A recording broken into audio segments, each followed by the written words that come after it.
We need women leaders in the energy sector for lots of reasons. Energy is literally in every part of our lives, and every part of our society needs energy to have a good standard of living. So if we really want to drive solutions and overcome barriers, we need a diverse set of people working on the solutions that will drive that accelerated response. I'm not from a traditional research background, like we have an energy trading business. It's not research. If you have a problem that you want to solve, like I would say apply and try and go about solving that problem, because ultimately it's problem solving, that's what research is. I have a background in behavioural science and finding somewhere where I could apply my skills, and climate change is probably the biggest challenge we're facing as a society. Really always wanted to do something, I suppose, more positive and have a better contribution to the world we live in, really. I have 3 children. I think they'd be proud of the work I do. I want them to live in a world like we get to live in. My journey began with plastics, where I was fixing environmental issues, and it is still continuing. So my passion towards working for environmental issues has brought me up to here.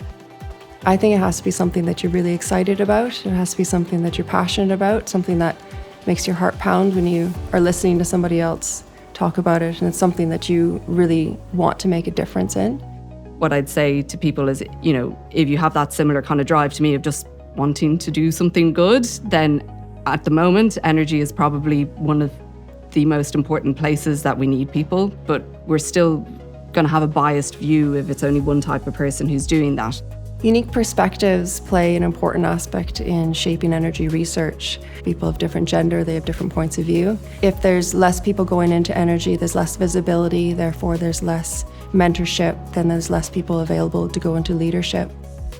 So underrepresentation of women in energy is real. Without representation, it is hard for getting the young women in this field.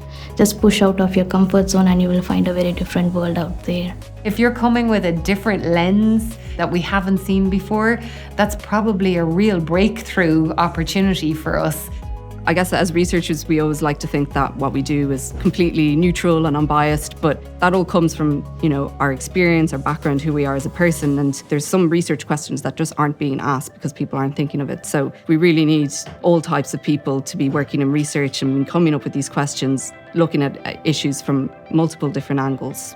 We can't solve tomorrow's problems with yesterday's thinking.